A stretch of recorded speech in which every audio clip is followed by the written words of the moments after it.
What's up, everybody? It's Damond Talbot, NFL Draft Diamonds. I'm the owner. Today, myself and draft guy Jimmy, we're here today. Jimmy Williams, our lead scout of Draft Diamonds. We're going to be breaking down the draft. We're going to be talking about some of the players on each team that we liked, and we're going to just go in a little bit of depth. We're going to be talking about the AFC. My man Jimmy, how you doing tonight, bro? You all right? Doing okay, man. I mean, I try my best to, go through this whole draft, which, it's a lot of picks. So, had to kind of, give my 2 cents to each and every guy. I mean, probably won't do all of for every single pick tonight because it would take us a few hours. Yeah, man, I'm fixing and ready to go, man. Let's All get it right. going. Sweet. So you know what? We're gonna start because we like your take because you're like the main scout for us. Okay. So what we're gonna do is we're gonna start off with the best team in the NFL. Okay. And you already know who that is, right? Yeah, you see it at the bottom. It's the Buffalo Bills. And we're gonna talk about the All right. draft. I was a fan of their draft. I mean, I know you're gonna be a critic because I already know how your feelings are. But let's just go through their pick. All right. So in the first round, they went with Gregory Rousseau, and then they had Carlos Basham Jr., Spencer Brown, Tommy Doyle, Marquez Stevenson, Damar Hamlin, Rashad Wildgoose, and Jack Anderson. So let's go through. We're going to break down a couple of the picks, and we'll get started. We'll spend a little bit of time on each team. We'll go through the end of the division. If anyone has questions at the end of the division, we'll try to knock it out. That way we can try to answer some questions in between. But let's go ahead. Let's start with the Bills. I've read off the guys. What do you like, Jimmy? Well, I mean, to be quite honest with you, kind of, being part of what we do at Draft Diamonds, one of the big things that we do is we focus a lot on the small school guys, and really one of my favorite picks is Spencer Brown out of Northern Iowa. I mean, really, you get a guy who is very dominant. I mean, I know it's not a first round name, but I mean, it was a name that they ended up taking. And I mean, I really liked him. I mean, I think that there was a lot that he brings to the table. I mean, you figure again, like very strong dude, had a 500-pound bench, which is great and all, but even more so because he's 6'8". And I just really liked it. I mean, I think that he's going to eventually make his way into the starting lineup somewhere, maybe at right tackle. That's kind of what he did there at UNI. So probably the best value pick, in my opinion, that the Bills took. Come on, man. Them pass rushers were there, and they had to take them.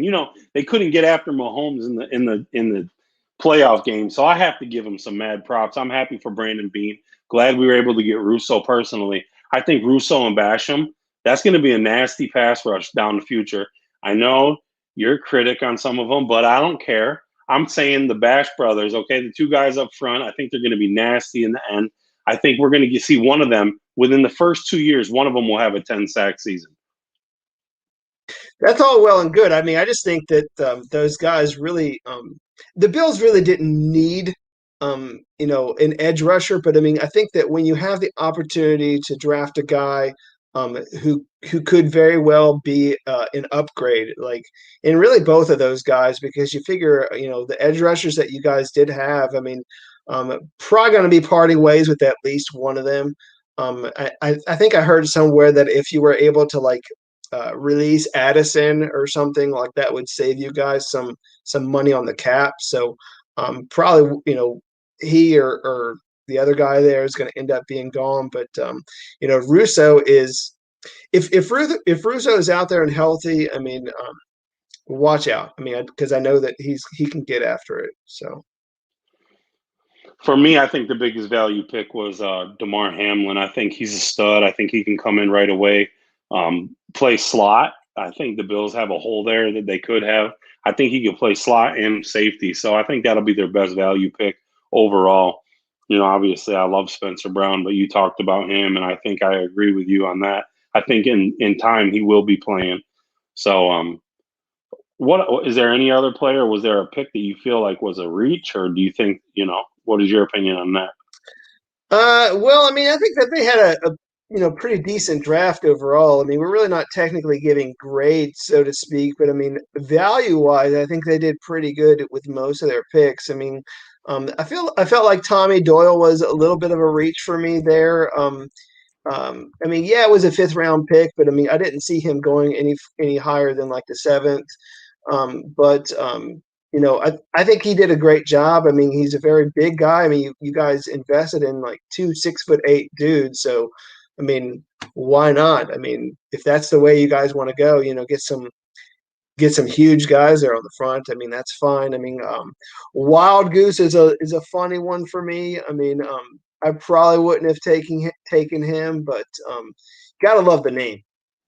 So definitely up there with one of the best. And they Best say names that in the draft. he's going to be wearing number 32 in Buffalo Okay, Bills history. You know, the juice is loose. The goose is the loose now. the goose Yes, is sir. Yeah. funny stuff. I love it. Don't sleep on Jack Anderson either, man. That kid's Richie Incognito Jr. He's a stud. I like him. So, and Marquez Stevenson, I think he's going to be a good pick too. I mean, I don't know. I think they went best player available quite a bit, and I think they did a great job. To be honest with you, I wouldn't necessarily say they went needs because I agree with you. I don't think they needed really anything, but at that point, I mean, you got to take what's available, and I think they took what fell to them. So we're going to stay right in the AFC East. Do you have anything else you wanted to add? No, I mean the only thing that I felt like a lot of people felt like they needed was a running back. I mean, they didn't take one. And that's fine, I suppose, if they just kind of want to be passing the ball, which I think that's kind of what they're going to be doing. But I mean, that's really like the only position that I felt like most of the fans really kind of wanted at some point, which they didn't address in the draft. So, you know. Yeah, I agree. Look at that, though. Big Bills, Dallas. I see you, buddy. I had to do that for Dallas. It's all good. So So next what's up, go all right, ahead. go for it. No, I was just going to ask you what's the next team we're doing there? We're going to stick in the AFC East. We're staying right in the AFC East. We're going to keep going. We're going to talk about the Miami Dolphins. Dolphins have been on the rise lately. They've actually, to me, I think they had a great draft. They moved around quite a bit in the beginning, but still to land a guy that they loved. I think I'm not sure if it was the right choice, but let's go ahead. We'll talk about the Miami Dolphins. They went with Jalen Waddell. They went with Jalen Phillips, Javon Holland, Liam Eichenberg, Hunter Long, Larnell Coleman, and Jared Doakes. So let's go ahead and talk about those picks, and then we'll break down the Dolphins.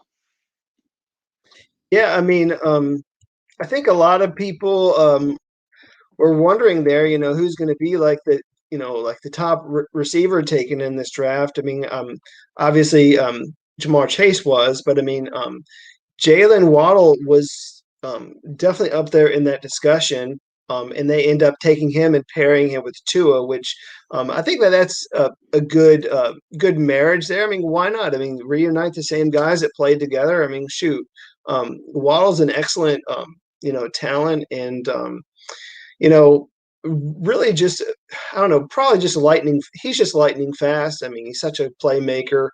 I really like him. I mean, and also able to use him in special teams if they want to, kind of risk his injuries again there on special teams as a return specialist. But definitely a big playmaker of great speed for him. So. See, and I actually like the Jalen Phillips pick. I mean, Waddell's cool, but I think, to be honest with you, I think they shouldn't have slept on Penei Sewell. I mean, he was there. You got to protect Tua. I mean, I get taking a wide out, but I would have liked to see him go with an O lineman right off the rip. I mean, I know they did get an O lineman later in the draft that potentially was a number one pick. I mean, a lot of guys had him as a first rounder, but I really think overall Jalen Phillips is going to be a stud. That kid staying at home, you know what I mean? I mean, staying in Miami, he probably had the most physical attributes, the best physical attributes of any player in the draft. I mean, maybe not. Micah Parsons is up there, but Phillips was a freak. And to add him to a defensive line, they really need a defensive line. I think that was a great pickup for them, in my opinion. Who else did you like? Well, to be quite honest with you, probably one of the guys that I really enjoyed was their last pick was Jared Doakes. I mean, I had the opportunity to actually sit down with him and interview him. You could actually view that at some point, at your leisure, like if you ever want to do a search, because I mean, we did that, and I posted it on we posted it here, on YouTube. So, very, very nice guy. I mean, I loved him. I mean, I think that.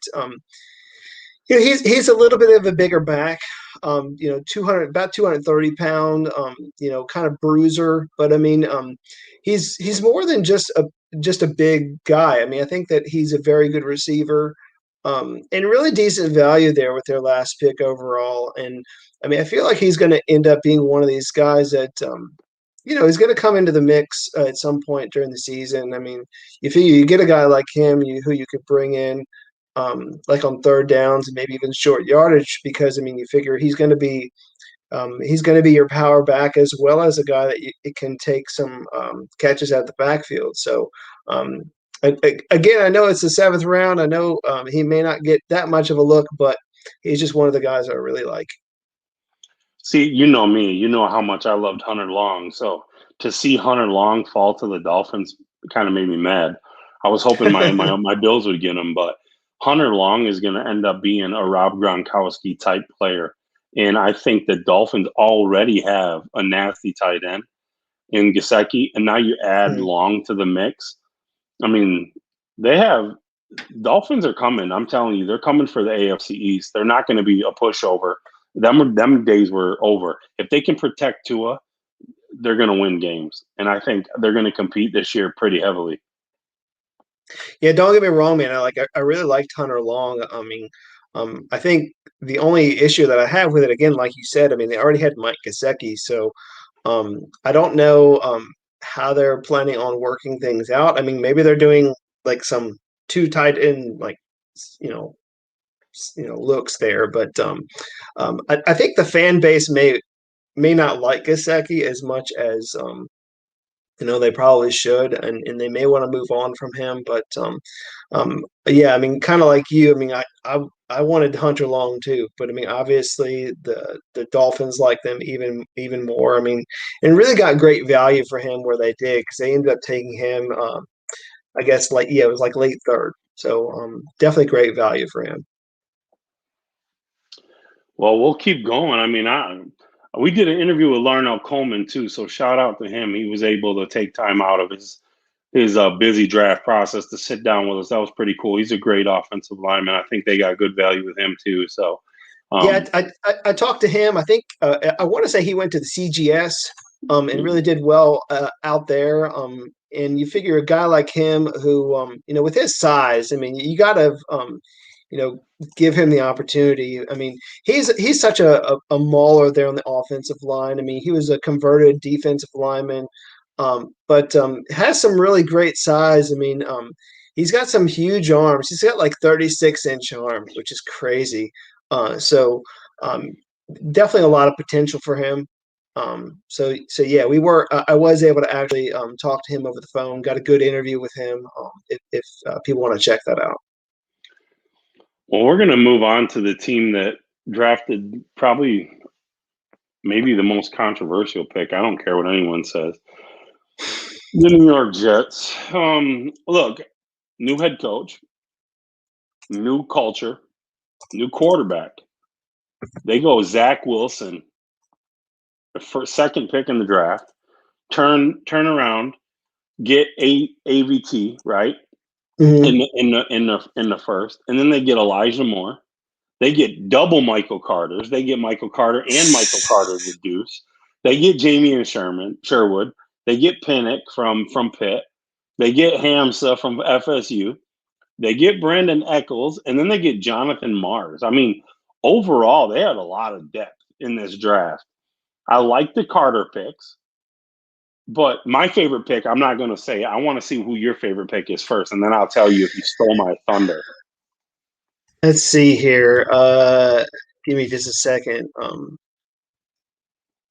So for the Jets, I mean, I kind of want to move from like those first few picks because I think most people kind of felt like Zack Wilson was going to go to the Jets.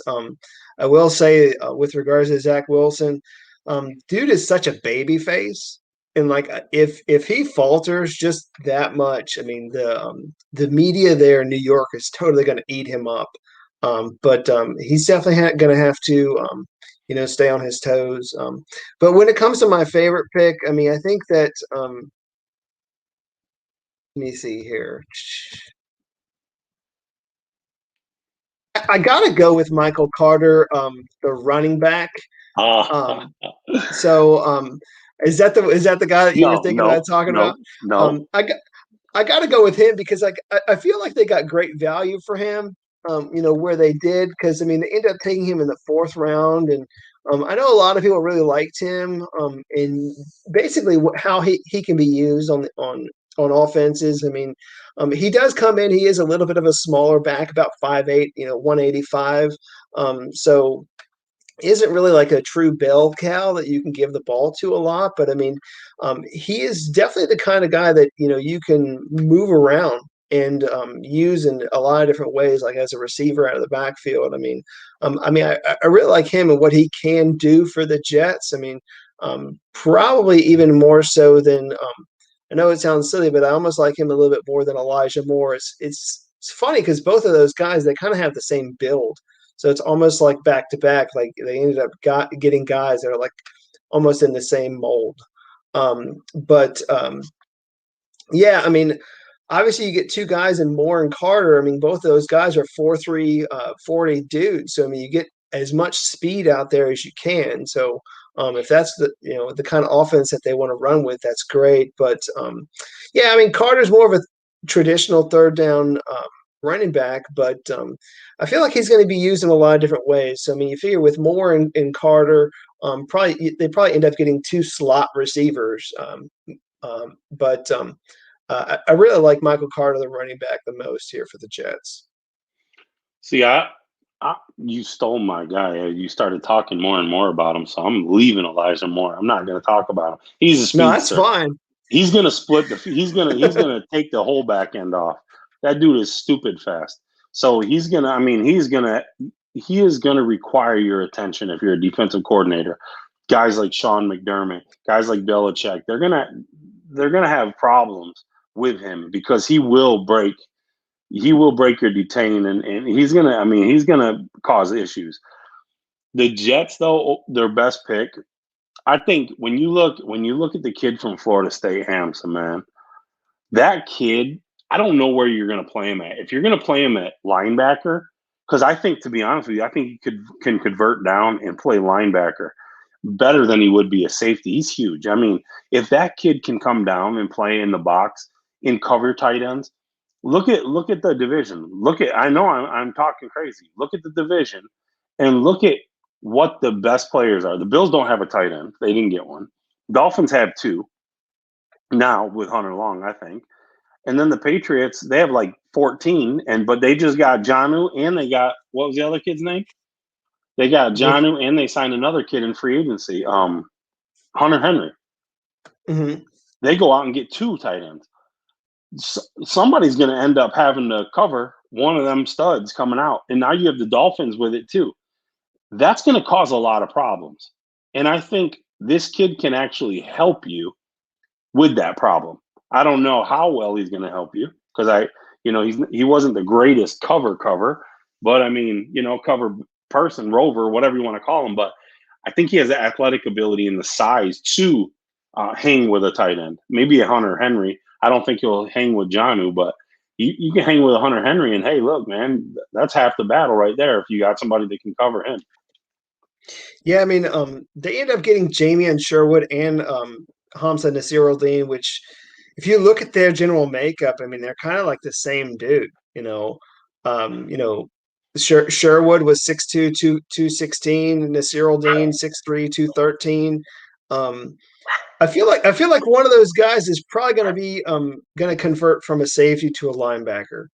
I just kind of have a feeling that they're going to make one, if not both of them, into a linebacker, and do just kind of like you said. I mean, just end up coming down and covering like a tight end. I think Nasir Al-Din, though. I mean, I don't know. Honestly, like I had him above Sherwood, and he ends up really dropping for some reason. I mean, probably the biggest steal for the Jets in Nasir Al-Din there. So I definitely agree with you there. But yeah, I mean, like that pick, and you get a guy with just his stature. Again, both he and Sherwood, long arms, just physical freaks. So definitely be interesting, how the Jets are going to take those guys and build and use them in their defense there. You know what, though, I do like one thing that happened on draft night was Zack Wilson was taken second overall, and they went to go talk to him, and he said, "I'm ready to go win a Super Bowl."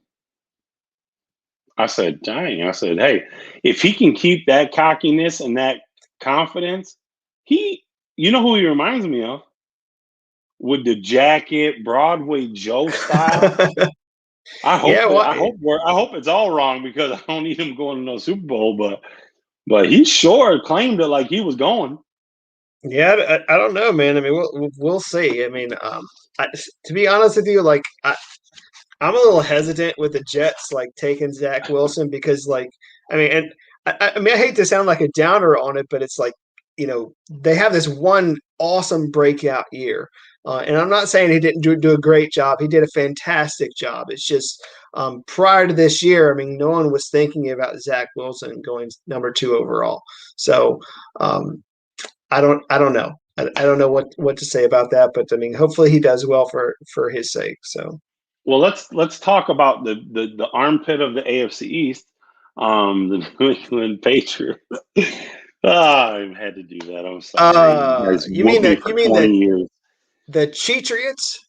Yeah, Sorry. man. So we're gonna run down the picks. They actually did pretty good, I think. I mean, they go with Mac Jones, and then they go Christian Barmore, Ronnie Perkins, Stevenson, the running back, Cameron McGrone, Joshua Bledsoe, William Sherman, and Trey Nixon. They had some good depth there. And to be honest with you, the first 4 picks were pretty damn good. You know what I mean? First 4 picks. Yeah, I would say 4. 3 picks for sure were great. What do you think? I mean, who was the steal of the draft? For these guys, I got to go with Christian Barmore. I mean, I think a lot of guys thought that he was really the best defensive tackle in the draft. And he drops to 38th overall to the Patriots. And it's kind of funny because the Patriots are the kind of team, at least in this draft, where they just sat.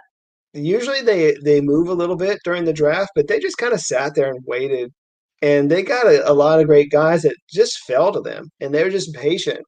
Ended up getting Barmore, who is really fantastic in what he does. I mean, really just adds great depth to their D line. And he's going to get some opportunity to start there for them. Again, being a second round pick, I mean, it's just great. I mean, you get a guy who, at his size, 6'4", 310, ends up running a sub 5 second 40. So yeah, I mean, with a guy like that who is an All-American, I mean, you definitely need to give the Patriots props for landing a guy like that, which quite honestly, I thought was going to be a first round. I was almost certain he was going to be a first round. Yeah, he shocked me falling out the first. That was I mean, the defensive line class was absolutely horrible this year. But to have him fall out of the first was a shock to me. I mean, yeah, I agree with you on that pick. Mac Jones, I don't know. I mean, you know what? He does have a lot of similarities to Tom Brady, man. I hate to even say that and think that. But he does. I mean, look at his body type. Look at everything. I mean, he just has that. I hate that. I hope I'm wrong. I hope I'm absolutely wrong. And I hope he's much like Tom Brady's, like the picks before Tom Brady. But Ronnie Perkins, to me, was the home run. I think he's a beast. I think he should have definitely went higher than where he went. I think the Patriots just sat there patiently, and they were like, okay, go ahead and do what you do, rest of the league. And then they didn't move. Everyone was like, oh, they're going to trade up for a quarterback. They didn't move, and the quarterback lands on them. They don't move in the second. Barmore falls to them. They get 2 first-round picks. They don't move. Perkins falls to them. It's like, really? Dude, they couldn't have had it play out a better way, to be honest with you, their first 3 picks. To me, that was a home run. I think all 3 of those guys, I had them going in the top 50, if I'm not mistaken. I had them on my board as the top 50 picks.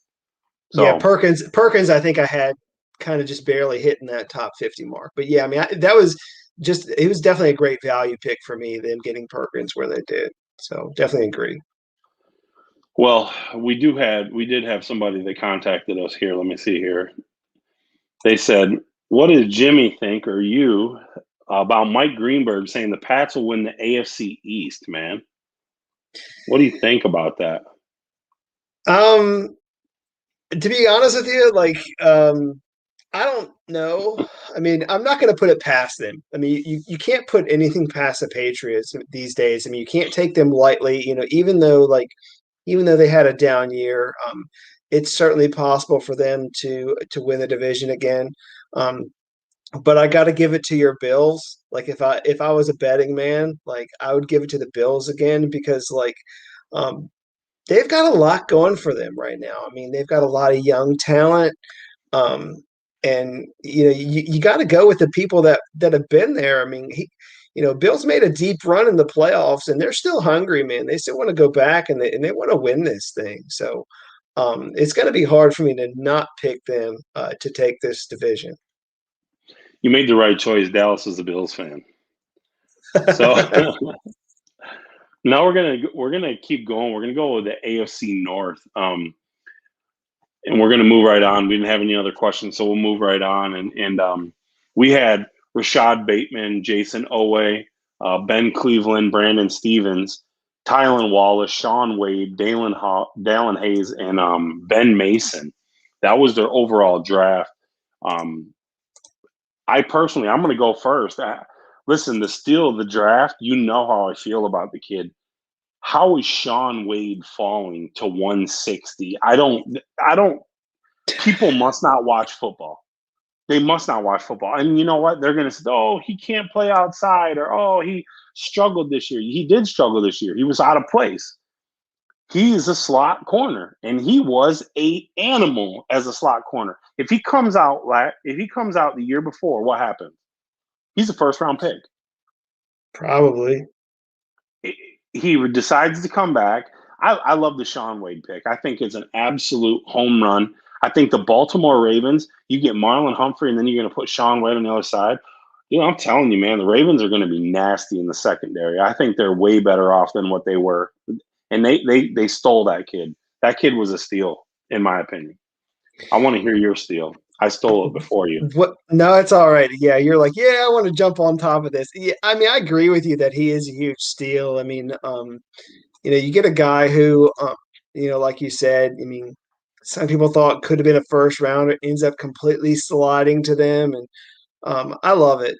But let me see here. They made a lot of picks that I felt were just I don't know, characteristic of what they do. And leave it to them to draft a guy with the last name of Cleveland, just to kind of stick it to them, to the Browns one more time. And Ben Cleveland, I mean, you get a guy who's he's a huge dude, 6'6", 350 pounds or so. But the guy is an animal. And I expect this guy to really get some good playing time there for the Ravens. I mean, you're looking at a guy who just physically fit. I mean, with a guy at his size, running at about 5'2", 40, during his pro day, getting 30 bench reps. I mean, long arms. But really just he moves well for a guy that's his size. And you have the Ravens, which they're known for just pounding the ball down people's throats. And you also have probably the most athletic quarterback in the league. So you got to have a guy that can move a little bit and also really just overpower people on the offensive line, and that's what Ben Cleveland's going to end up doing. I mean, definitely a Baltimore Ravens pick, and to pair that with a guy which some people would even feel is like the toughest guy in the whole draft. In I guess he was the one and only fullback drafted, Ben Mason. I mean, come on though, that is a Ravens pick through and through. I mean, you get a guy who is just he's definitely going to make some plays. I mean, an unselfish guy that's just going to be your lead back. I mean, come on now. I mean, just he's going to be leading the way for whoever is running the ball, whether it be the running back or the tailback. So I love the kid, man. I mean, I love adding Ben Mason there to the Ravens. For me, I think they don't throw the ball, and that's a big problem. And I think a lot of teams realize that. They stack the box against them, and they spy Lamar Jackson, and then they say beat us throwing the ball. Well, they got some weapons, man. They were like, well, we're going to go get some weapons that you're going to have to at least pay attention to them now. They go out and they get Bateman, and then they go and get Tylan Wallace. Listen, they got two speedsters. They got two athletic, freaky kids. And they're wide receivers, let's face it. For the past several years, their wide receivers are not threatening any corners. Willie Snead, I mean, with all due respect, I mean, Des Bryant, come on, he's like 60. You know what I mean? Like nobody's like, oh man, like the Ravens are going to beat us at wideout. No, that's not happening.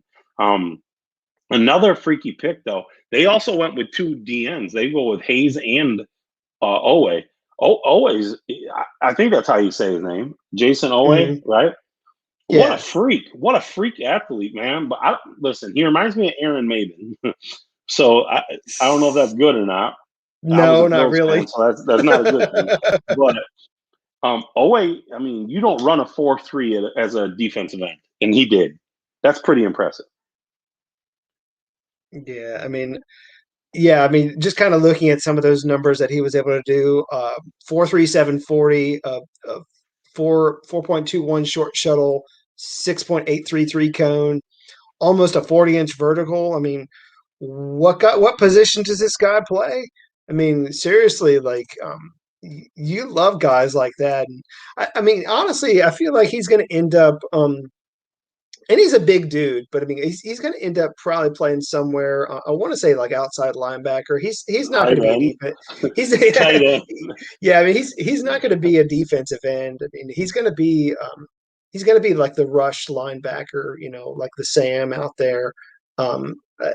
It just makes sense to put him in that position, but not as productive as you would like in college. But I think that give him some time, give him the space to work, and he's going to make some plays. So, yeah, definitely getting one of the most athletic guys there in Owe. Well, we're going to move on. We're going to move on to Cincinnati Bengals. Cincinnati Bengals had a great draft. They go with Jamar Chase, keeping him with Joe Burrow right in the beginning. Jackson Carman, a Cincinnati native. They go with Joseph Osei, Cameron Sample, Tyler Shelvin, the big boy, Deontay Smith, Evan McPherson, baby, Trey Hill, Chris Evans, and then Wyatt Huber from Kansas State. So talk about it. I'll let you steal the floor on this one. Let's see here. Well, let's kind of hit up that first pick really quick, because I mean, obviously, Jamar Chase is Jamar Chase. I mean, and I think the biggest question there for a lot of people was really what are you going to do with that first pick? I mean, you're the Bengals. You have a struggling O-line. You really need somebody to come in there and help things out. But you have these elite playmakers coming out. I mean, and which one of them are you going to take? I mean, obviously they had AJ Green, who at one point or another was like their big star at wide receiver.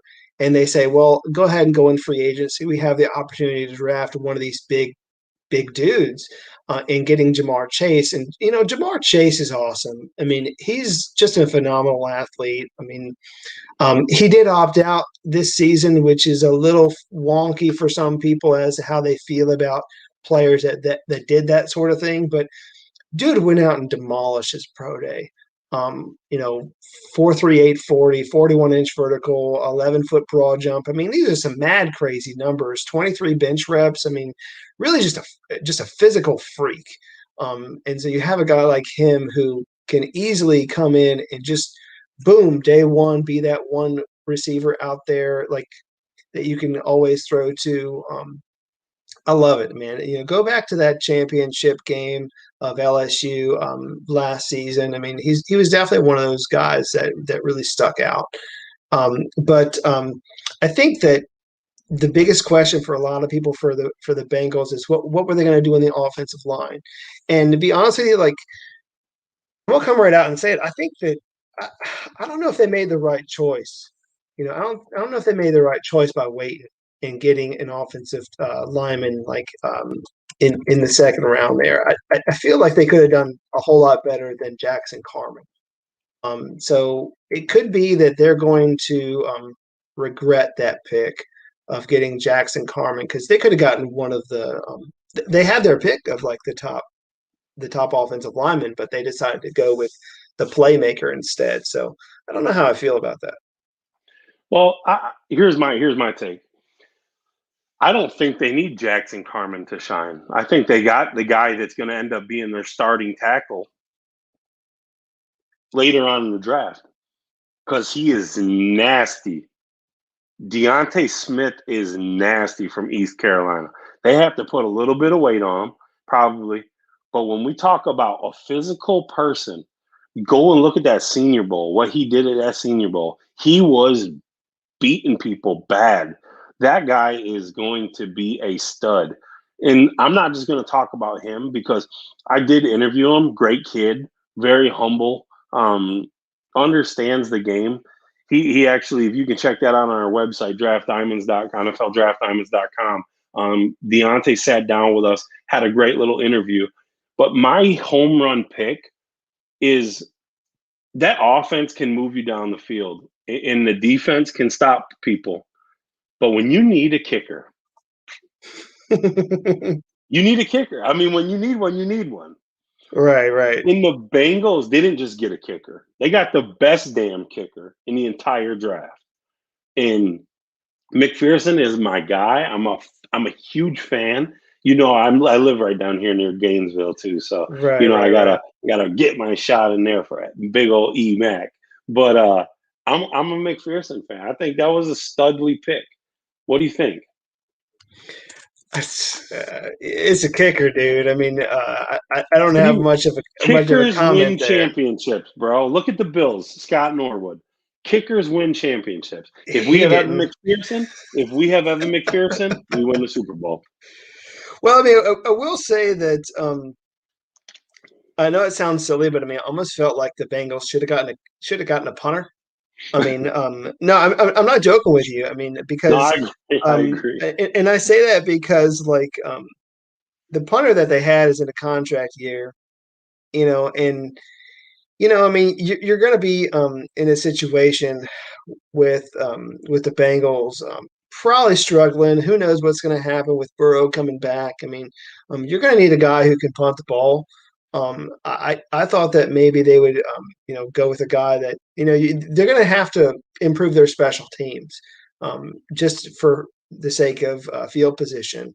And McPherson certainly. I mean, some people question whether or not you should draft a kicker at all, or even that high. I mean, yeah, 149 I think is okay position for a kicker, but you always have to wonder why would you draft a kicker? So definitely fun to take him. So you're wrong for that. Kickers are important people. They are important. I'm not saying they aren't important. I'm just saying with this, if for the sake of a draft, I mean, I wouldn't necessarily spend a pick on a punter, so to speak. So I mean, honestly, I felt like they could have done they could have gotten themselves maybe a backup quarterback or maybe in like another target there at tight end in this draft. You got to get some security there because Burrow is coming back from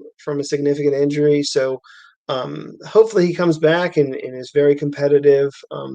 But we'll see. We'll see how things come together for them. So, but definitely going to have a kicker because somebody's going to have to score some points for you. They're going to score. I'm telling you, he's going to score. Take him in fantasy, y'all. Y'all thank him.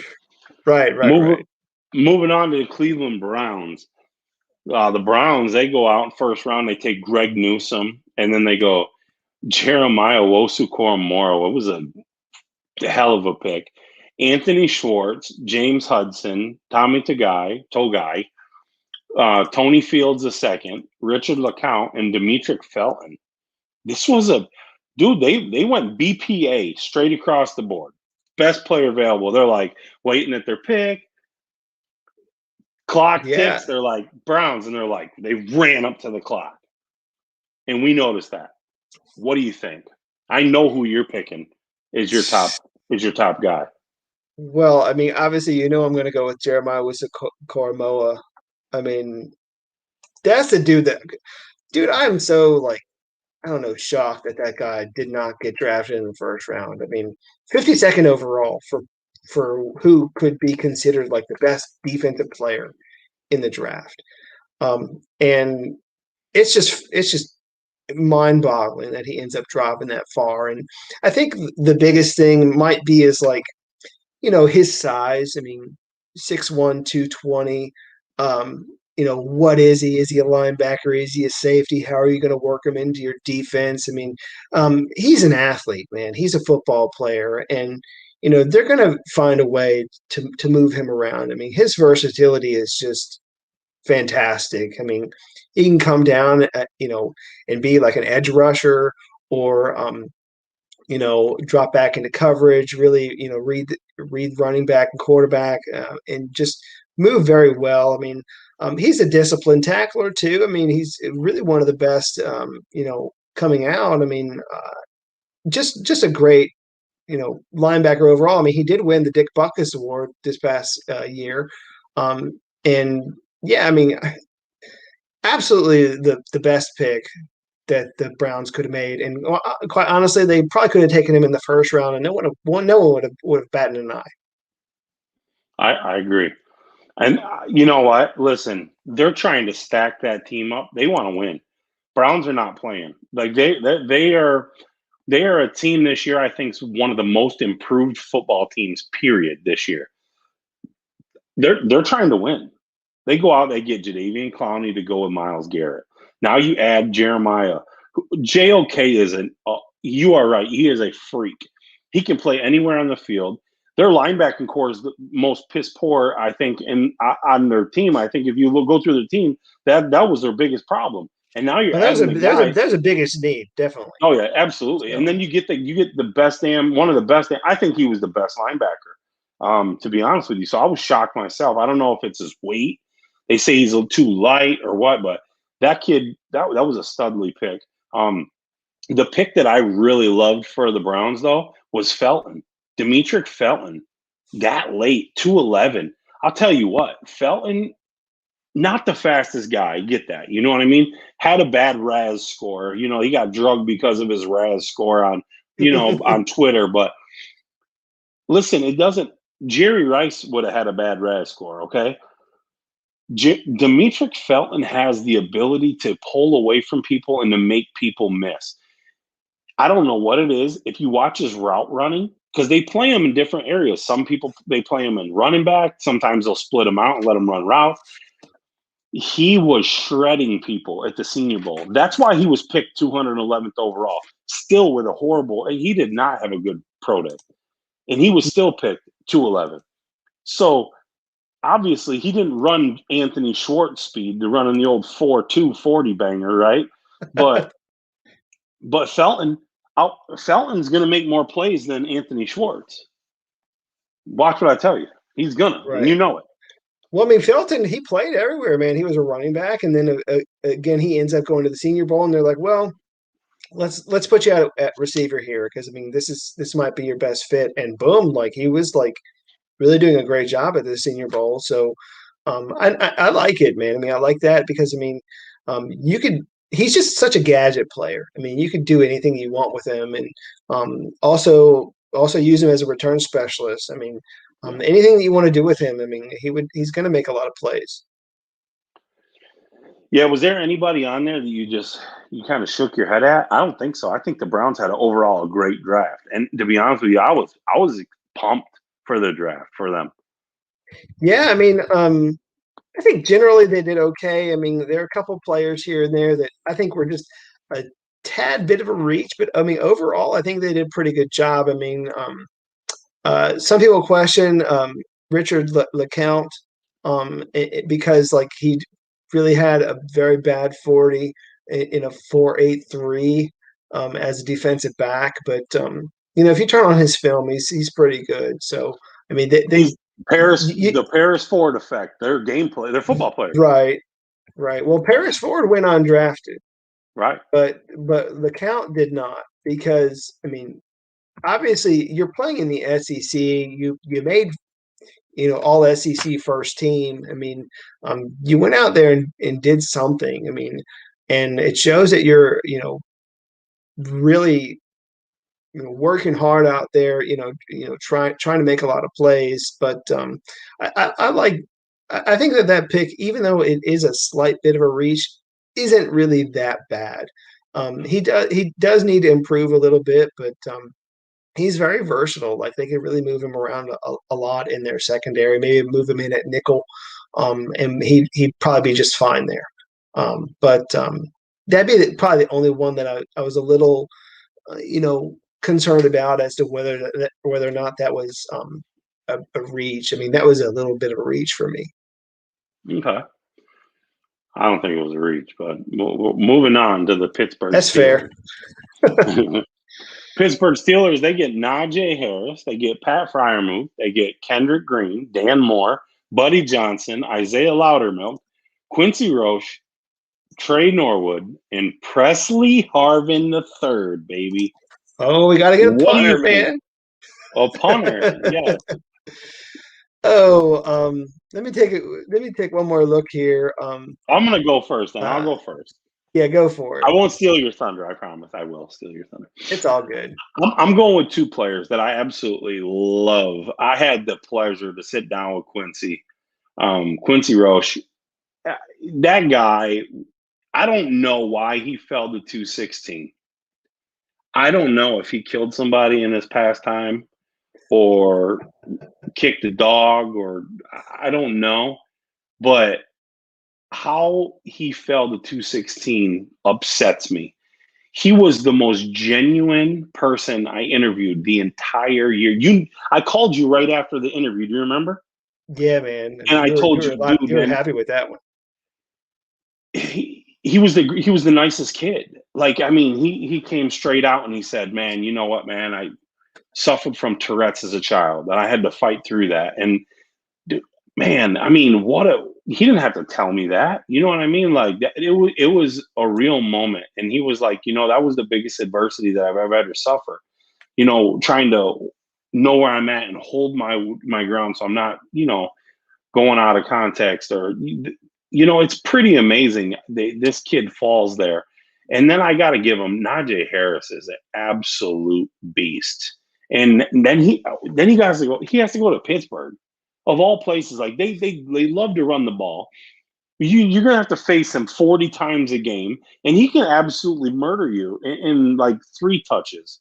3 touches, he can go for 250, and you know what I mean. That pissed me off a little bit, but that was a great pick. Yeah, I mean, and really like their second round pick there in Freiermuth. I mean, maybe one of my favorite picks for them because he's old school, man. I mean, I love him. I mean, and for a lot of people, he was the second best tight end. Second best tight end in the draft. I mean, granted, like that drop from Pitts to Freiermuth is a huge drop, but still the second best tight end in the draft. And really big dude, 6'5", 255 pounds. I mean, but Really just getting a solid guy. Is kind of in that traditional mold of a tight end where he's, very physical as a run blocker, but I think quietly he's actually a pretty decent receiver. And Steelers really needed a tight end like that. I mean, if you remember back to like Heath Miller, and really what he was able to do, like when he was there, that's kind of what he reminds me of. And you got to have a guy like that because plus, I mean, you got to put all these guys together and see how that they're going to really play out for the Steelers. I mean, you have Najee Harris, and then you have a guy like Pat Freiermuth who's going to be blocking and blocking and blocking for him, and then like, oops, here, like on this play, he's going to go out like and end up getting like a play action, and boom, like there's a touchdown. So, but tell me that's not a Pittsburgh Steeler tight end. That is that is to the T. That was old school. You're right. It is. It's totally old school getting him. I mean, I will tell you one of the picks that I don't know what to think about because, I mean, I think it's good, but it's also a reach for me, and that's Kendrick Green. I mean, Kendrick Green came out, absolutely did a fantastic job with his pro day, and people are probably scratching their heads thinking, oh my God, we're going to have to, take this guy early. And, Steelers wanted him. I mean, Steelers kind of had a falling out with a lot of their offensive linemen. And some people thought that they may end up getting a center because I mean, Pouncey retired. But people don't really understand that, Kendrick Green, he does have some experience playing center. And you get a guy who's very athletic in him. And, a lot of people saw him as a guard, but, I would not be surprised if he ends up playing center like eventually for them. But an interesting pick there for them, getting Kendrick Green, pretty high there in the third round. So we had a question here. I mean, not really a question. We had Greeny from YouTube saying, "Look, he says JOK is better than Isaiah Simmons." I agree. I think so. What do you think? I think the jury's still out on Isaiah Simmons. I mean, he really hasn't performed yet up to par what people thought he was gonna coming out of Clemson. So JOK is definitely again, I feel like he was just such an awesome steal there for the Browns. I mean, I know we're backtracking a little bit, but I think it's totally possible. I'm not gonna completely agree with that because I mean, jury's still a little out there for Isaiah Simmons, but yeah, I mean, I'm leaning towards that. Okay. Well, we're moving on. No, we didn't have any other questions, so we're going to move on to the AFC South. And our first pick is the Houston Texans. I love their draft. It was like 3 players or 4. Davis Mills, the QB, Nico Collins, Brevin Jordan, and then Garrett Whitlow. Oh, Garrett Whitlow and Roy Lopez. My bad, Roy Lopez. I don't mean to cut you off, big guy. So, Houston Texans. Okay, Texans. Okay. Yeah. So they go up first. They have the whole problem with Deshaun Watson playing out right now. Nobody knows who's going to be their quarterback. We have Tyrod down there. We have, they have like 4 quarterbacks down there competing potentially because we don't know what's going to happen with Watson. Then they go and draft Davis Mills, who there was people saying he was a first-round pick, and we knew darn well that wasn't true. But they do get him 67th overall. Obviously, they like him a lot more than me. But I wouldn't say he was my favorite pick. To me, the favorite pick was Brevin Jordan. My third Miami player in like the last couple conversations for teams. And it's not because I'm in Florida. Brevin Jordan is a damn good football player. And I think that was their best pick. Don't sleep on Nico Collins either. I think Nico Collins is a big physical wideout that can get down the field. The thing is, who's going to throw them the ball right now? That's the problem that I have. It's no matter who you drafted, the Deshaun Watson problem's hurting you. Would you agree to that? Well, I mean, I'm going to tell you straight up. The Texans, that whole team is a mess, man. And I don't know what else to say except, you got problems at the top. You got problems with your quarterback. I mean, You got your franchise player in J.J. Watt who's asking for a trade, or asking to be released. I mean, come on now. It's like, everything is just such a mess. And like, it's going to take these guys a couple of years in order for them to be competitive. I mean, it's very hard for me to see them winning more than like 5 games. But yeah, I mean, you got to go with Davis Mills or some quarterback. And Davis Mills, I mean, at one point or another, like he was like the top like quarterback in college, but with other guys in front of him and some injuries to him, I mean, he really just never had the time to really put it all together. And just really just his past couple of years, I mean, just having a little bit of experience to go out there and do something. I mean, yeah, I mean, definitely has some physical tools to do everything, but still not polished, still not ready. So we'll see what happens with that. But I mean, if they end up putting Davis Mills out there, I mean, God help them, because there's a lot of problems there on like this whole team. So, but we'll see. I mean, I think they're just kind of in a rebuild mode. It's hard for me to really say that they're like this whole team is ready. I mean, they're trying to put together their team, and it's just going to take them a while. But let's get back to their draft here.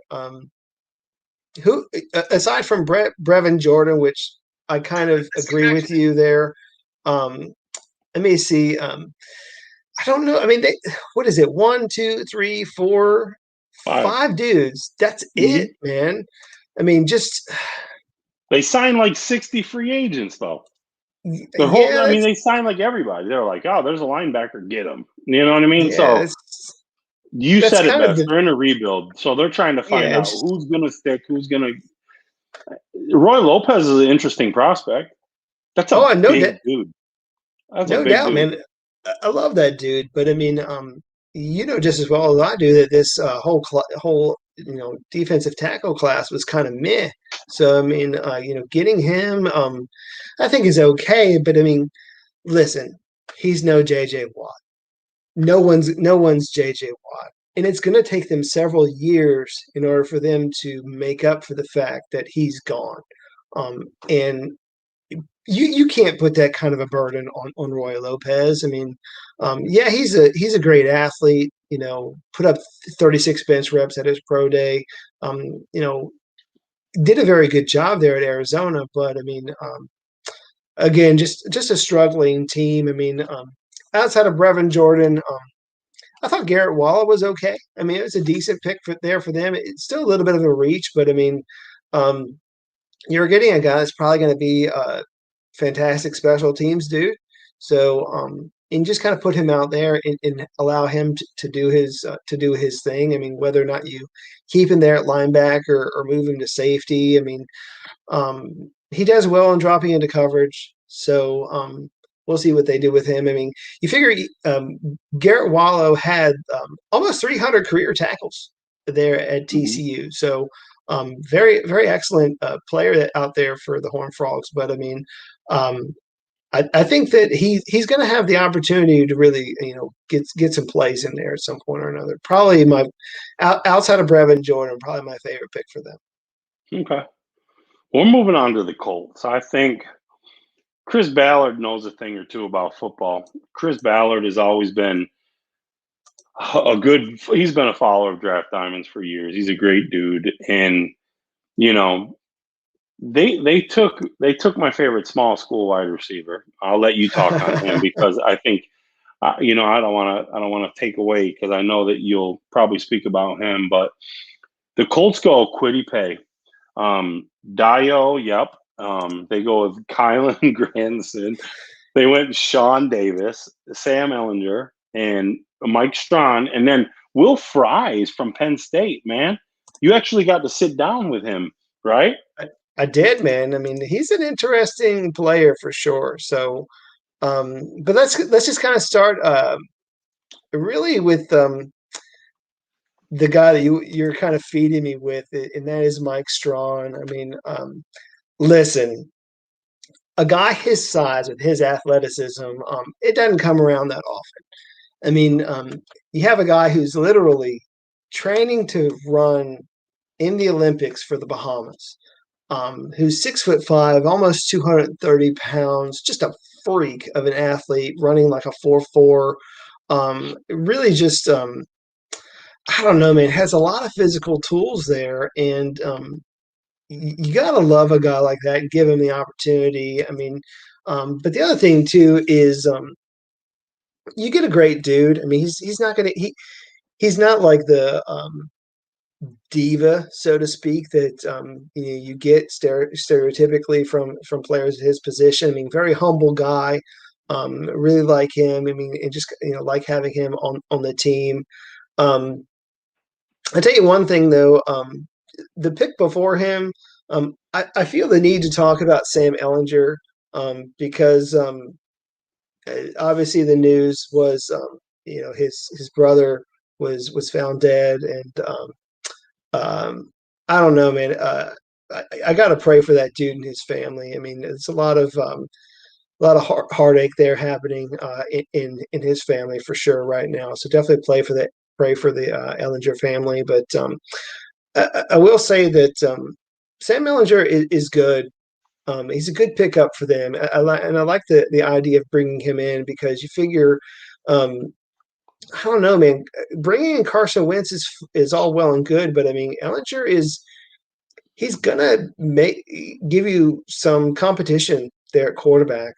And if Wentz goes down yet again, you need another guy to come in there and really do something. And the thing about Ellinger is that he's just a good athlete. He's going to be able to extend plays for you, maybe run a lot of those RPOs, which really you don't want Carson Wentz to do it these days because of all of his injury history. So I could definitely see Sam Ellinger come in a few plays here and there just to kind of run that read option. So we'll see about that. But I mean, those are the two guys that kind of stick out for me, just on the surface. For me, it was Kwity Paye. I think he was a top 10 pick, and he falls to the Colts at 21. They're constantly upgrading their front seven, and that team was the scariest team that we played as a Buffalo Bill team last year. I think that they gave us the best game, and to be honest with you, I think if they had a better quarterback, there wasn't just a dink and dunk type of guy in Phillip Rivers. Don't get me wrong, he's a legend, but he just didn't have it anymore.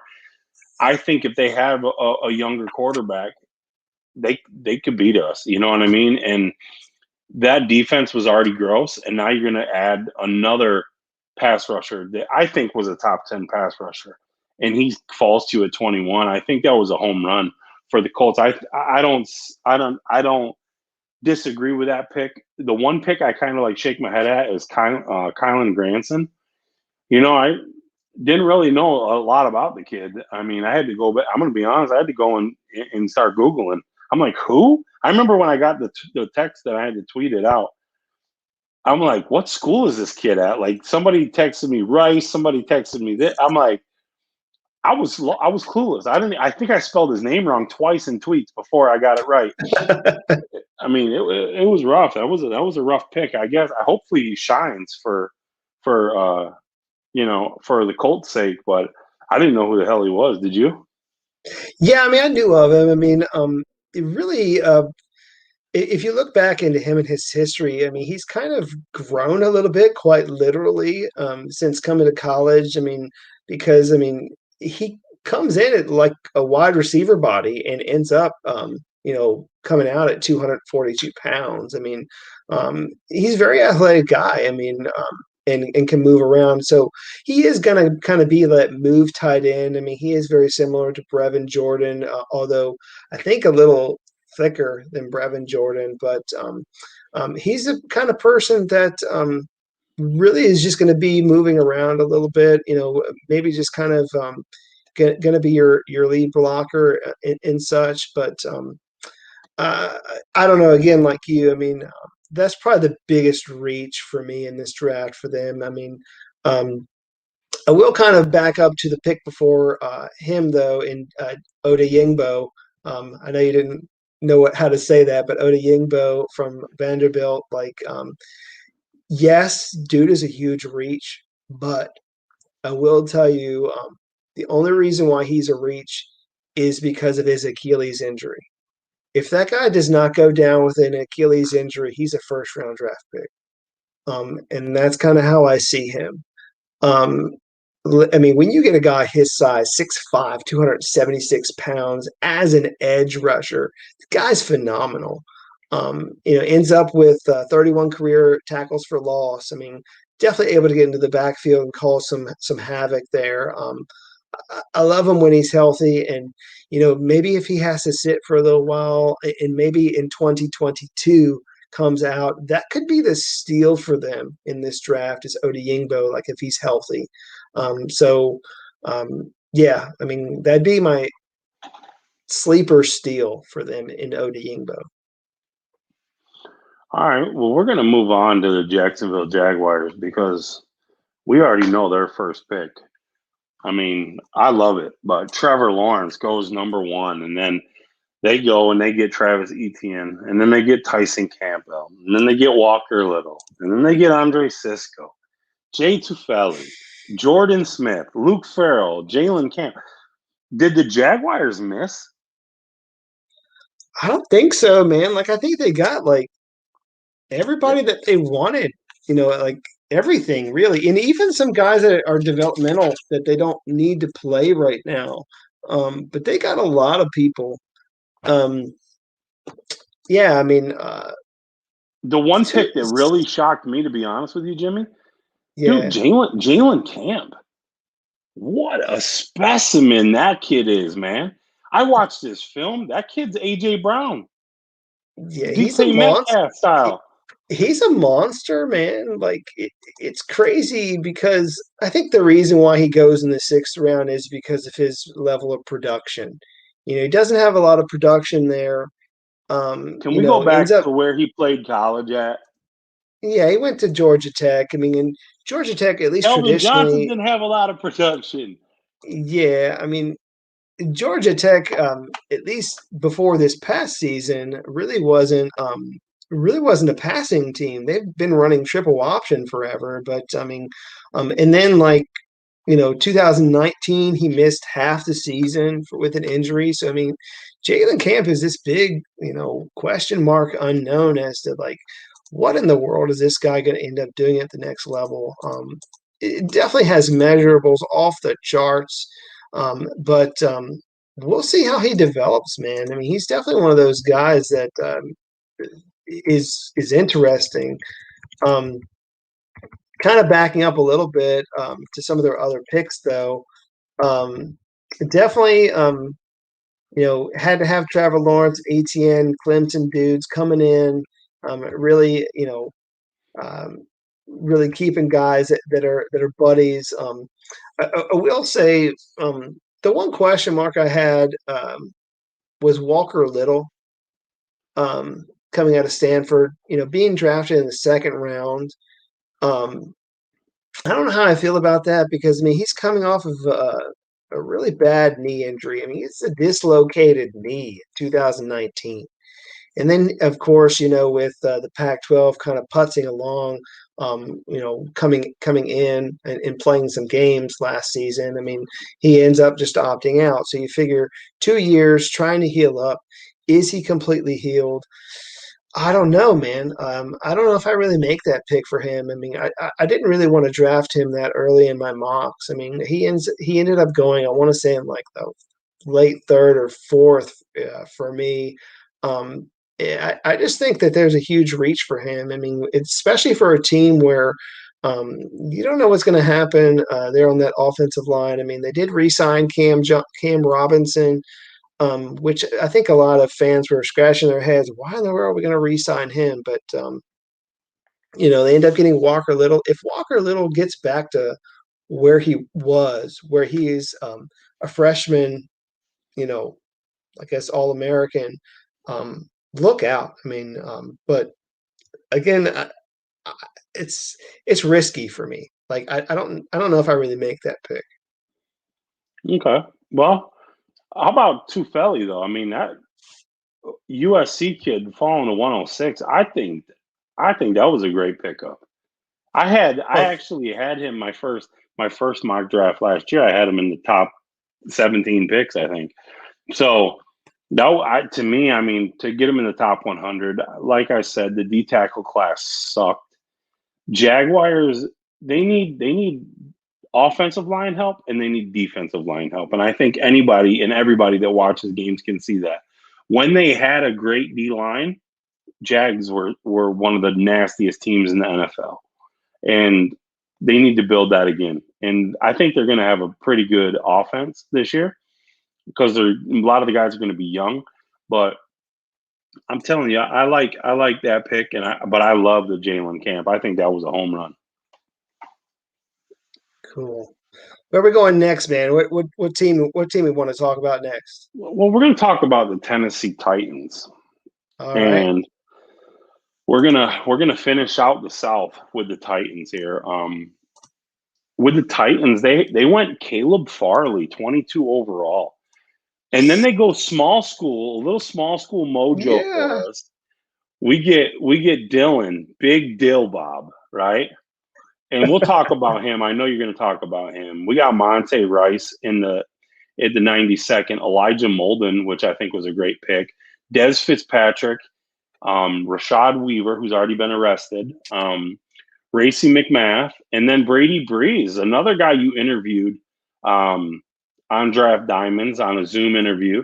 Let's go ahead. Talk about some guys that you like out of this draft class. This was a pretty decent draft class.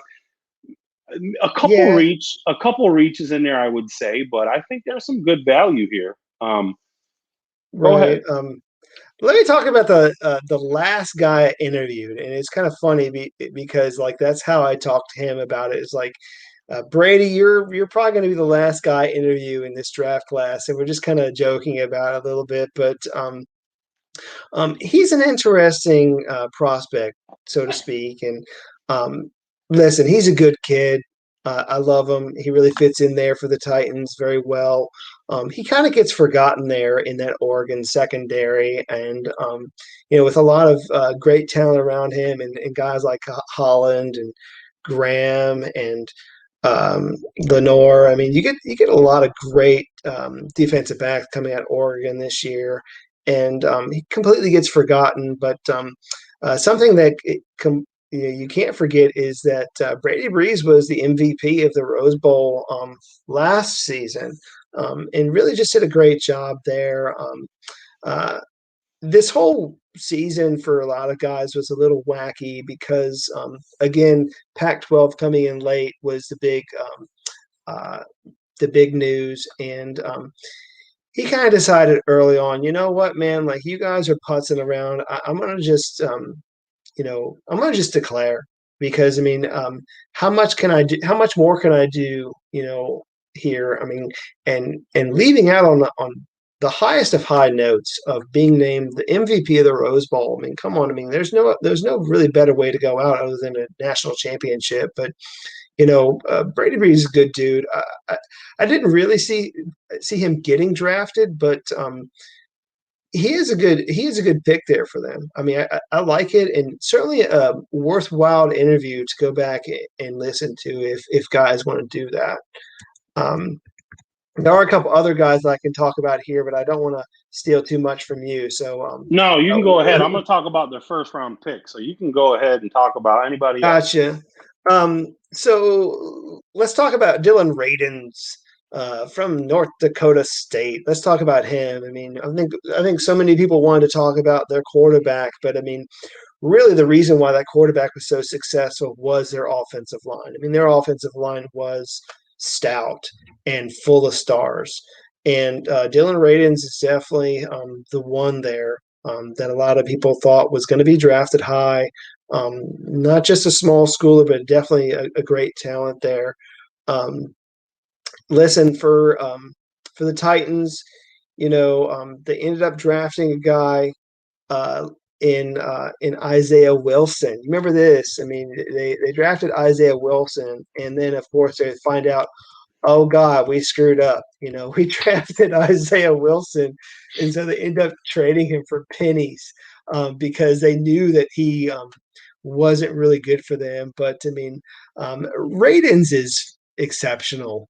And he comes in and he could easily help your offensive line. I mean, strong upper body, you know, quick guy, quicker than fast, as they would say. It doesn't have like the ideal size. I mean, it is 6'5", 304. So I mean, maybe he ends up being that guy that is like your swing tackle, or maybe even a guard, coming in at guard. But I mean, I really like him. You get a guy who's done so much for the Bisons there, and I like that pick. I mean, it's probably one of my favorite picks. I mean, yeah, I love my small school guys, but even more so because like he feels a need there for the Titans. For me, I'm just gonna go corner. Elijah Molden and Caleb Farley both. I think that, to me, they were the best value picks. I know it sounds crazy. We're talking about a value pick at 22, but Caleb Farley, to me, was a top 10 pick. The problem was with the back injuries, and we know that he had this surgery, and we didn't know how healthy he was.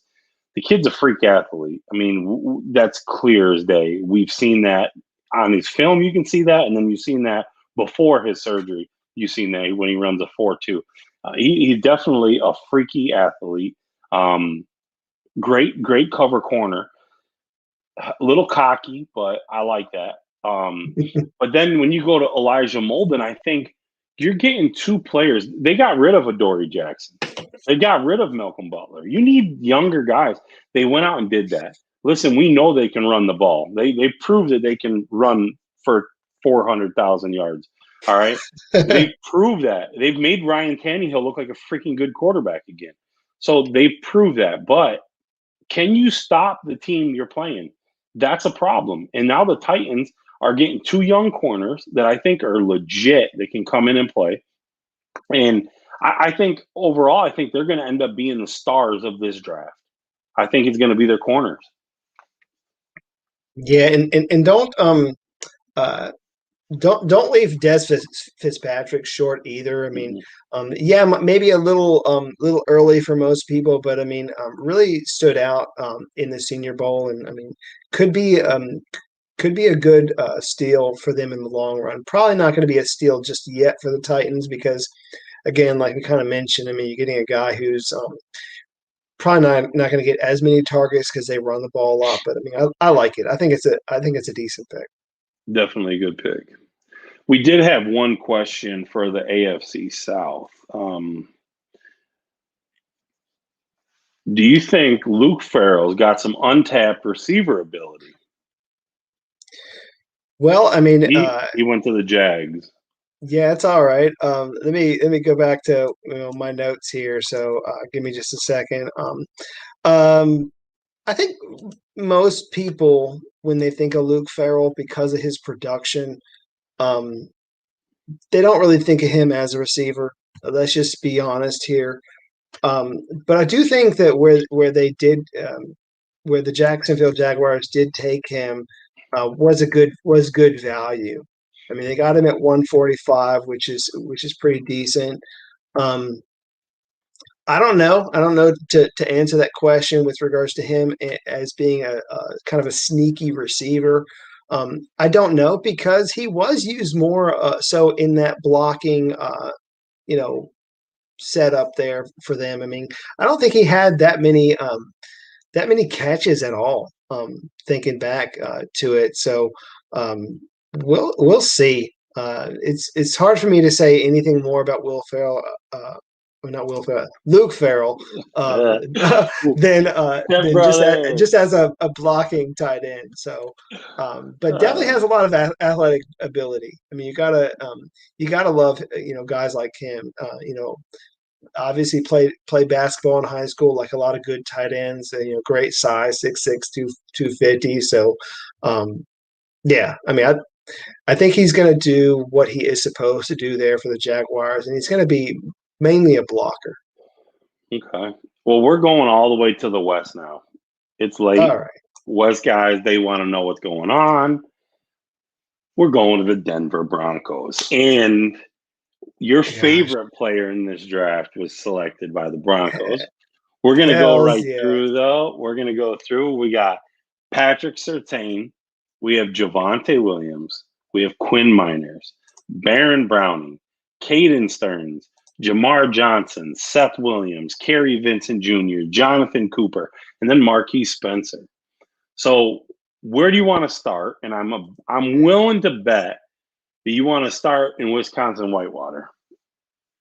Well, first and foremost, looking at this pick or looking at this draft for the Broncos, um, almost all these picks are awesome. I don't know what else to say, but um, solid value from top to bottom. And yeah, I mean, I want to talk about my boy Quinn Miners because I feel like, um, dude, I've been a fan of him ever since I sat down with him. I mean, such a likable dude. But really, one of the things that stand out for me looking at him is well, there's a lot obviously, but I mean, he was voted team MVP for 2019 on his team, which you hardly ever see an offensive lineman being named your team MVP. I mean, how does that happen?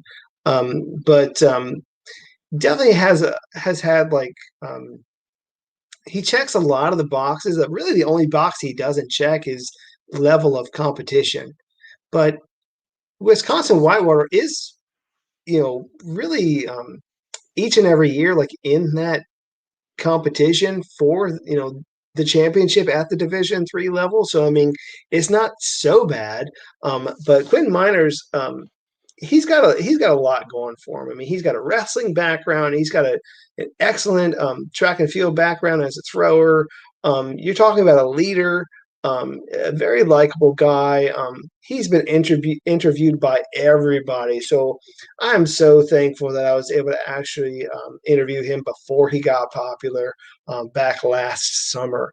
But yeah, I mean, at worst, Miners is a backup for a little bit, but I mean, I think eventually he's going to go out there and start. I mean, um, I know the other cool thing about him is that he took his time away from football because obviously everything was canceled because of the pandemic, and he taught himself how to be a center.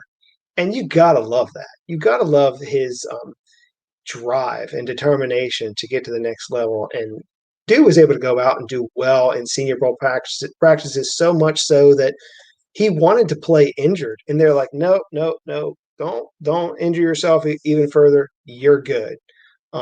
And dude still gets drafted in the third round, and I absolutely love that. So kudos to him. Love him and everything that he's been doing. Belly of the beast. Gotta check him out. Yeah, I'll go back to the first couple picks with Patrick Surtain and Javonte Williams. Two studs. I mean, Patrick Surtain's going to be an all-pro corner in this league. He was easily the best corner in this pick. I can't believe that J.C. Horn went before him. But Surtain for sure is going to end up being a Pro Bowl shutdown corner. He has great safety help back there. And then Javonte Williams, to me, was the best running back in this draft class. And I've said that many times, and you know that. We said that in our mock draft.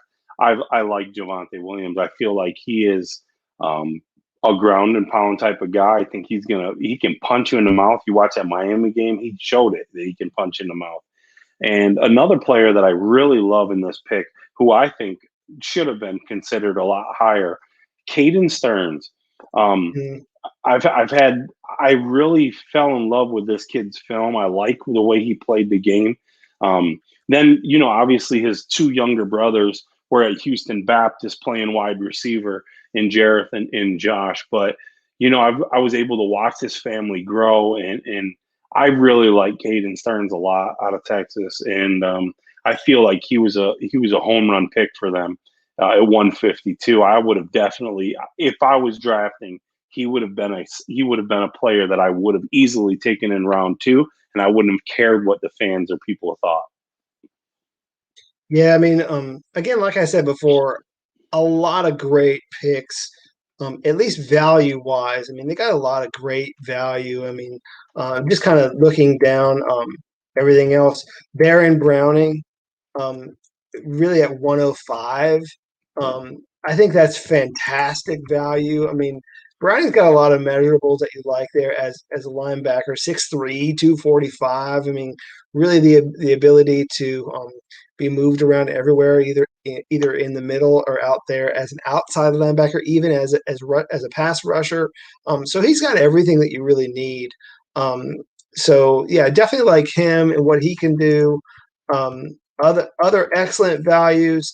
Seth Williams at Auburn, a lot of awesome measurables there for him. Him dropping to the 6th round, probably one of the biggest steals of this draft. So yeah, I mean, we'll see what happens for him. I mean, definitely great value with him. Kyrie Vincent, great value for him. I mean, gonna really be a solid nickel if he gets that opportunity. I don't see him coming in so much so, but I mean, value-wise, I think that they got great value getting him where they did, which was in the 7th, which I never thought he was going to end up in the 7th round. Well, you know what we're going to talk about next, and the Kansas City Chiefs. And you want to talk about value? Let's talk about value. Nick Bolton, 58. Creed Humphrey, 63. Joshua Kendall, Noah Gray, Cornell Powell, and then Trey Smith at 220. Oh, 226. Are you kidding me? They get a guy who many people thought was first, second round, potential. He goes 226, Jimmy. Please explain. Well, I think the main reason why he ends up dropping, and if you look at the guy's medicals, there are some question marks on his medical, and that's the main reason why he drops.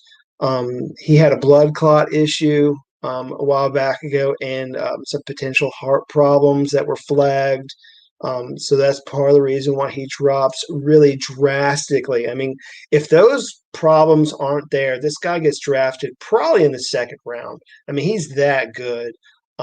But yeah, I mean, the medicals are really what drop him there. I mean, but dude, this is, I don't know, man, one of the biggest steals. Like, if this works out for them, I mean, this is going to be probably the biggest steal of the draft. And I keep saying that, but Trey Smith here, I never thought he was going to drop this low. And you get a guy who's really big, 6'6", 320 pounds. I mean, who's played guard and tackle.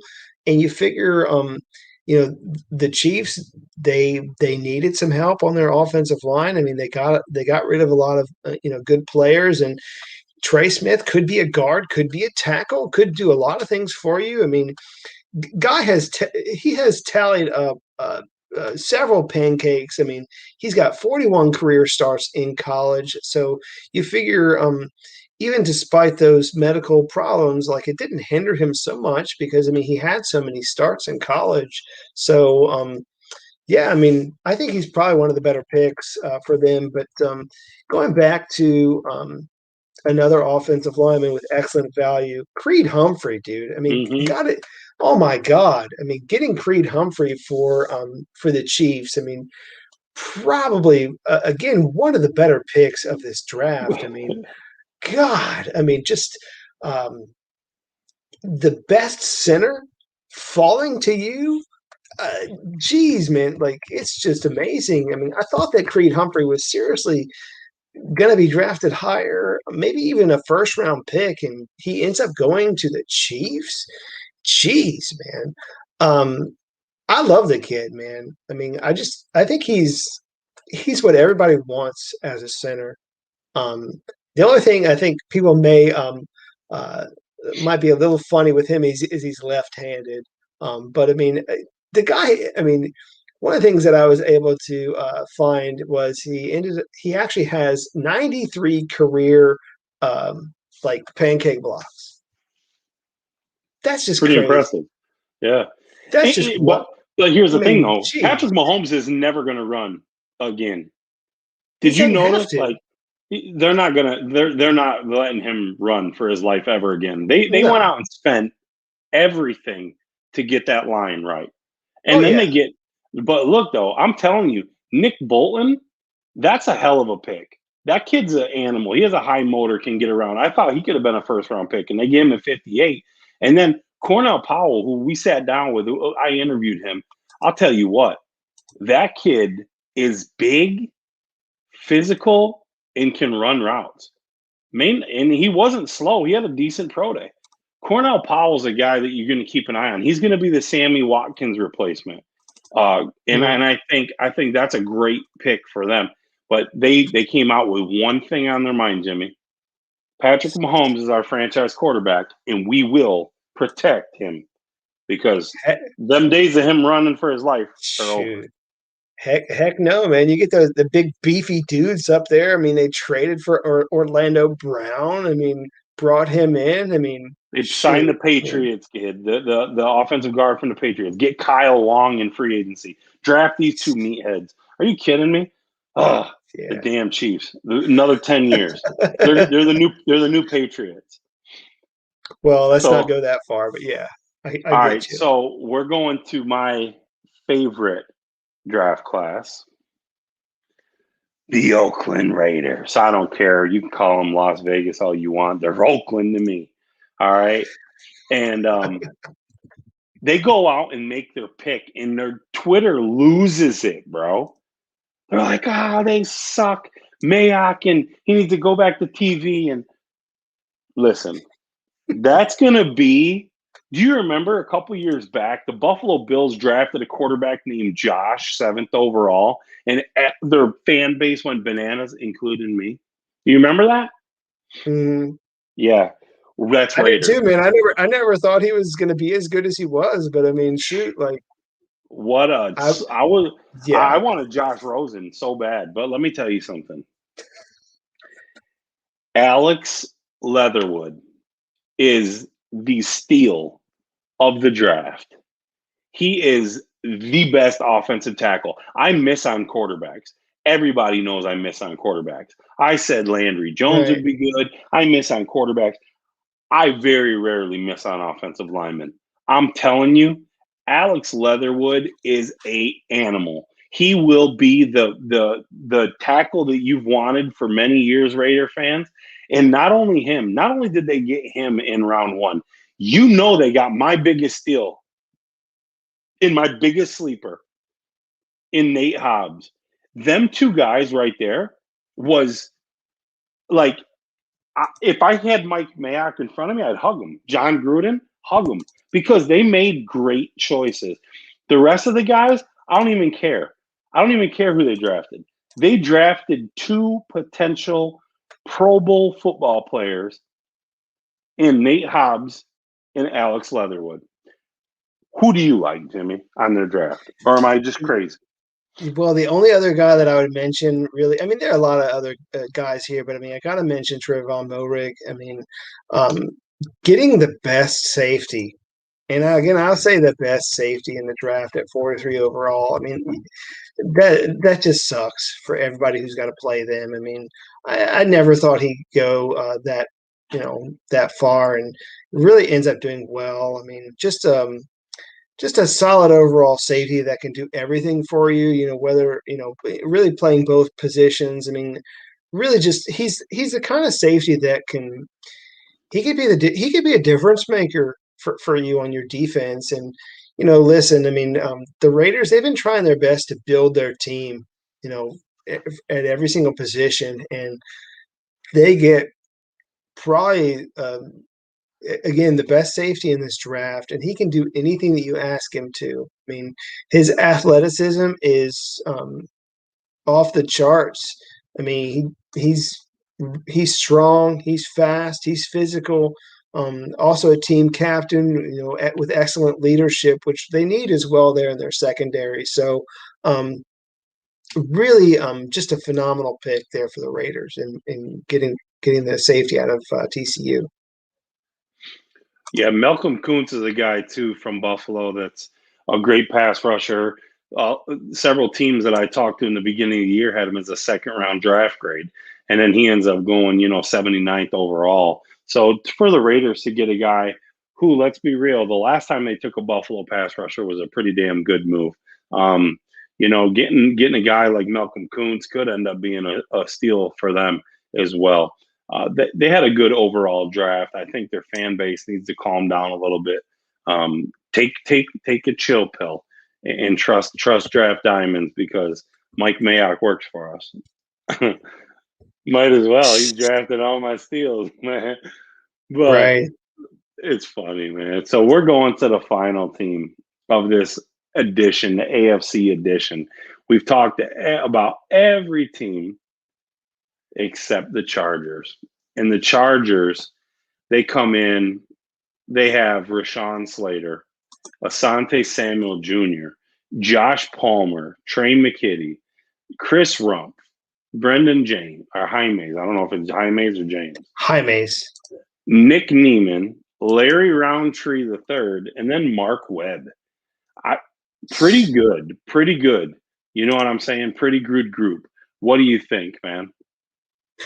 Well, I found out just the other day that the Chargers are going to be playing my Washington team week 1. So I definitely think that that's an interesting matchup there, because, I mean, you get to see Chase Young up against Rashaan Slater. So that's going to be a great matchup to watch. I mean, I know a lot of people are just kind of licking their chops. Oh, Chase Young's got his number, man. Like, we're going to, just really get a whole bunch of sacks and really put their quarterback in the dirt. So, but listen, man, I mean, I think that the Chargers did a pretty decent job, though. Rashaan Slater was considered by some as really like the top offensive lineman in this draft. I mean, he's a very athletic guy, moves exceptionally well. And he's projected to start at left tackle. So you're definitely going to see that matchup between him and Chase Young there in week 1. Slater's got good quickness, moves his feet well, great balance, anchors well. It's going to be fun. It's going to be fun to watch that matchup in week 1. So definitely something to look forward to. Any other guys that you want to talk about here? Yeah, I'll do just a couple. Just Asante Samuel Jr., I wish the Bills would have drafted him in round 1. But you know what? I'm a big fan of him. I believe in his father, too. I think they did a great job there. And Josh Palmer, I think that's going to be a steal draft pick for the Chargers. I think he's going to end up having a huge year, rookie year, kind of like when Terrell Williams came on, shined. I think he's going to have a year like that. He's going to come in and probably put up 700 yards in his rookie year, similar to Gabriel Davis of the Bills in his rookie year. I think he went up against the best corners in the SEC and he scorched them, and I think he'll do the same in the NFL. Yeah, I mean, really the only other guy that I'd want to talk about would be their last pick in Mark Webb. 7th round pick. I mean, you always think, oh yeah, 7th round pick, who cares? But 7th round pick, I think, getting Mark Webb, I think it's a solid value pick there for them. I mean, Chargers really needed some depth at safety, and got a decent one there in Mark Webb, who could probably play both positions there, of safety. And, I wouldn't be shocked if he got some playing time. I mean, he's a very physical guy. He ended up playing corner and moving to safety. So we'll see exactly how they use him. But I think he's going to shock some people as to, how he comes in and, really makes plays there for the Chargers. So, yeah, my only other really good pick there for them. That was probably like one of the better values other than at the top. Well, Luis Morales said that the Chargers won the draft. So, I mean, hey, it worked out well, right? At least Luis agrees that they won the draft. Yeah. So we finished out with the winner. Yeah, Luis, I don't know, man. I think the Broncos won that division, at least draft wise. I disagree. The Oakland Raiders. The Raiders, they did okay. I think the Broncos did well with their picks. Chiefs did well with their picks, man. Like God, I mean, it's gonna be a very competitive division for sure. So, and we'll see how that comes together. I mean, one of the things that I think a lot of people are wondering is what in the hell is going to happen with Aaron Rodgers? Have we heard anything about him? I mean, because one of the things that I was thinking was, why didn't the Broncos draft a guy, man? Like, are they just quietly trying to bring him in? Why not? But here's the thing. The Packers have a franchise quarterback. Oh, yeah. Blake Bortles. Whatever. Hey, look, you know what? On that note, I'm leaving. But listen here. We got to leave it on one note, right? Mike B, hit him. Go Bills! That's right. That's how we're leaving it, Jimmy. That's the AFC. Fine. That's the AFC division, the division edition. There you go. But I appreciate your time tonight, Jimmy. It was a lot of fun. We'll run down NFC coming up here. I don't know when. We haven't set up a date for it yet, but we need to get some more YouTube followers and stuff on here and kick it off. So, but I appreciate your time. I hope you guys enjoyed it, and we'll definitely come back on, talk about the NFC, break down their divisions, and hopefully you'll see more of us throughout this year coming up. Hopefully we'll be able to get on here and do some more live action. Hopefully we'll get some more feedback. So Thanks, Jimmy, for your time, brother. Sure, dude.